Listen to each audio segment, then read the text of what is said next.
Marcus, पृथ्वी से अलग एक ऐसी खूबसूरत दुनिया जहां के लोगों के पास जादू तो नहीं, लेकिन उससे भी बढ़कर शक्तियों का खजाना था, जिसके जरिए यहां हर कोई मार्कस पर अपनी हुकूमत चाहता था। यहां जो सबसे शक्तिशाली होता था वो कानून बनाता था और कमजोरों को उस कानून को मानना पड़ता था। मार्कस के सबसे जाने माने साम्राज्यों में से एक था ओहान साम्राज्य, और ओहान साम्राज्य का एक बड़ा खास शहर था मेसोडोरिया शहर। मेसोडोरिया शहर के खुले से मैदान में आज सैकड़ों लोगों की भीड़ जमा थी। ये सभी शक्ति स्तंभ के जरिए अपनी अपनी शक्तियों के सितारों को परखना चाहते थे। इस स्तंभ पर 9 सितारे थे, जिन्हें पाकर ही आप शक्तियों के अगले रैंक पर जा सकते थे। ध्रुव 3 साल पहले शक्ति स्तंभ पर 9वें सितारे को पा चुका था, लेकिन अचानक उसकी शक्तियां तीसरे सितारे पर आकर रुक गईं, और तभी से ध्रुव वापस से 9वें सितारे को पाने के लिए मेहनत कर रहा था। अपनी इसी शक्ति के सितारे को परखने के लिए ध्रुव सैकड़ों लोगों की भीड़ में खड़े होकर अपनी बारी का इंतजार कर रहा था। अपने दोनों हाथों की मुट्ठी को बंद कर ध्रुव ने खुद को भरोसा दिलाते हुए कहा, इस साल मैंने जी तोड़ मेहनत की है। इस बार मेरी शक्तियां जरूर 9वें सितारे तक फिर से पहुंचेंगी, जरूर पहुंचेंगी। आज मैं शून्य रैंक से आगे बढ़कर एकलव्य बन के रहूंगा। तभी एक घोषणा सभी के कानों में गूंजी, और अब अपनी शक्तियों को परखने वाले अगले शख्स का नाम है ध्रुव। जैसे ही ध्रुव का नाम पुकारा गया, वो लोगों की भीड़ से निकलकर बाहर आया और अपने कदमों को धीरे धीरे बढ़ाते हुए ऊंचाई पर रखे एक बड़े से पथरीले स्तंभ की ओर बढ़ने लगा, जिसका नाम था शक्ति स्तंभ। शक्ति स्तंभ के ठीक सामने पहुंचने के बाद ध्रुव के जहन में कई बातें चल रही थी। ध्रुव जब सिर्फ 4 साल का था, तब से उसने प्रैक्टिस करना शुरू कर दिया था, और 10 साल की उम्र तक तो वो 9वें सितारे तक पहुंच गया था। फिर 11 की उम्र में वो शून्य रैंक से एकलव्य रैंक पर आ गया था। शौर्य दल के 100 साल के इतिहास में यह पहली बार था जब एक 11 साल का बच्चा एकलव्य बन गया हो। लेकिन उसके बाद ऐसा कुछ हुआ कि अचानक से एकलव्य एक बार फिर से शून्य रैंक पर आ गया।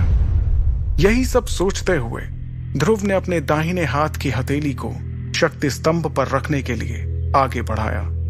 फिर उसने आंखें बंद करते हुए अपनी हथेली को शक्ति स्तंभ पर बने शक्ति चक्र पर रखा। कुछ देर सन्नाटे के बाद ध्रुव के कानों में एक आवाज गूंजी, तीसरा सितारा, शक्ति और भी कम। इस बार भी ध्रुव का सबसे निराशाजनक प्रदर्शन। यह आवाज जैसे ही ध्रुव के कानों में पड़ी, उसके पैरों तले जमीन सरक गई। उसे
अगले ही पल उन दोनों की नजरें आपस में मिली, जिससे ध्रुव की बेचैनी थोड़ी कम हुई।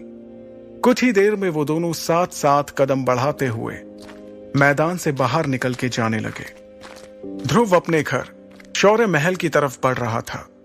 तभी ईरा ने उदास दिख रहे ध्रुव का हौसला बढ़ाते हुए कहा, ध्रुव, तुम्हें उन लोगों की बातों से परेशान नहीं होना चाहिए। मुझे तुम पर पूरा भरोसा है। एक ना एक दिन तुम एकलव्य जरूर बनोगे। ईरा अपने सबसे अच्छे दोस्त को दिलासा देने की कोशिश कर रही थी, लेकिन इस वक्त ध्रुव के जहन में सिर्फ एक ही बात चल रही थी कि आखिर इतनी मेहनत करने के बाद भी उसकी शक्तियां क्यों नहीं बढ़ रही थी।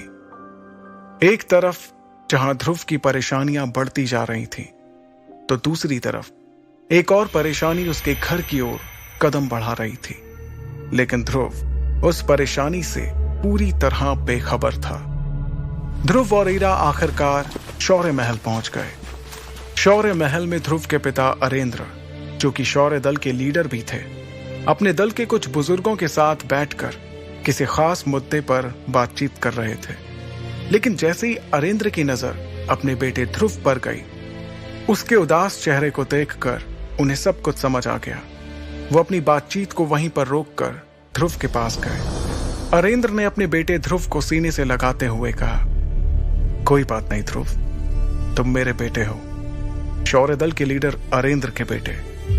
अगली बार तुम्हें जरूर कामयाबी मिलेगी, हिम्मत मत हारना। इस वक्त शौर्य महल के दरबार में बैठे सभी लोगों की नजर ध्रुव पर ही थी।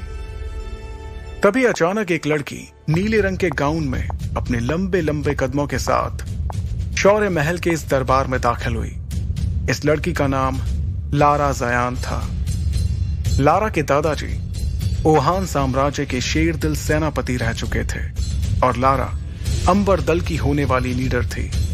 अंबर दल ओहान साम्राज्य के सबसे ताकतवर दलों में से एक था। यह इतिहास में पहली बार था कि कोई इतनी कम उम्र में अंबर दल का लीडर बनने वाला था।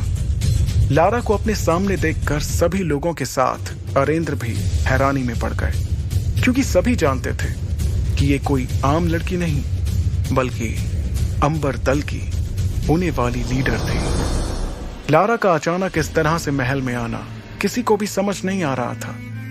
फिर भी उसे अपनी ओर आते देखकर शौर्य दल के प्रमुख अरेंद्र ने कहा, तुम्हारा स्वागत है लारा। ना कोई खत, ना कोई खबर, इस तरह से यूं अचानक, सब ठीक तो है? अरेंद्र के सवाल पर लारा ने अपने दाहिने हाथ से चुटकी बजाते हुए अपने बॉडीगार्ड्स की ओर इशारा किया। इशारा पाते ही वो सभी एक कदम आगे आए। वो बॉडीगार्ड्स एक बड़े से हरे रंग के बॉक्स को पकड़े हुए थे। बॉक्स की तरफ देखते हुए लारा ने अपनी तीखी और तेज आवाज में कहा, मुझे पता चला है कि ध्रुव इस साल भी अपनी शक्तियों को नहीं बढ़ा पाया, इसलिए मैं ध्रुव के लिए एक खास चीज लेकर आई हूं। इसे पीने से उसे अपनी खोई हुई शक्तियां एक बार फिर से मिल जाएंगी।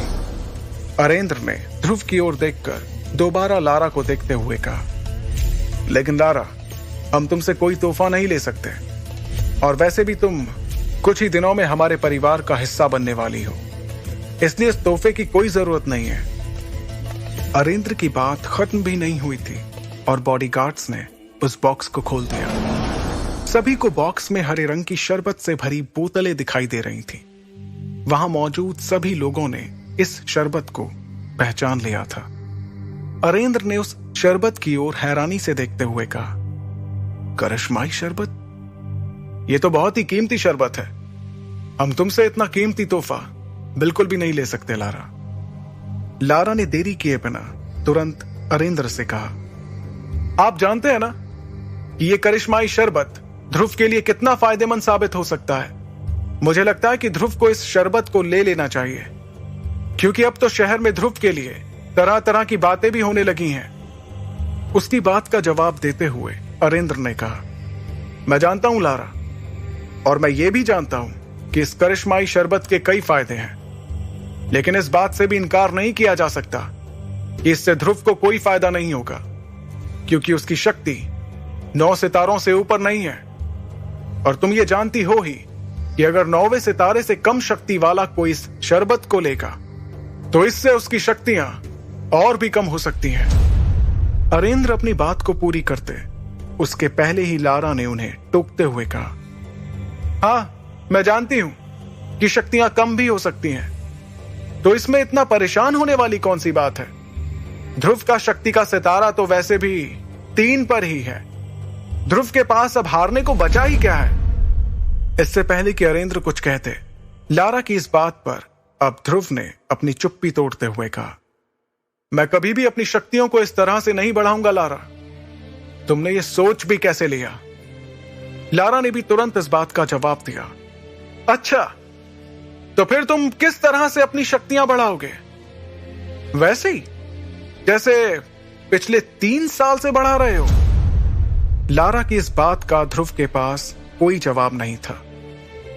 लारा ने अरेंद्र के पास जाकर उन्हें इत्मीनान से कहा, ठीक है, अगर आप इस करिश्माई शरबत को तोहफे के तौर पर नहीं लेना चाहते तो क्या आप मुझे इसके बदले में कुछ दे सकते हैं। लारा की इस बात पर अरेंद्र ने बिना कुछ सोचे समझे कहा, हाँ बिल्कुल, क्यों नहीं, हम तुमसे इस शरबत को लिए बिना भी तुम्हें जो चाहिए वो दे सकते हैं। लारा ने बेझिझक जवाब दिया, मेरे और आपके परिवार के बड़े लोगों ने सालों पहले ध्रुव और मेरा जो रिश्ता तय किया था, मैं उसे आज तोड़ना चाहती हूं।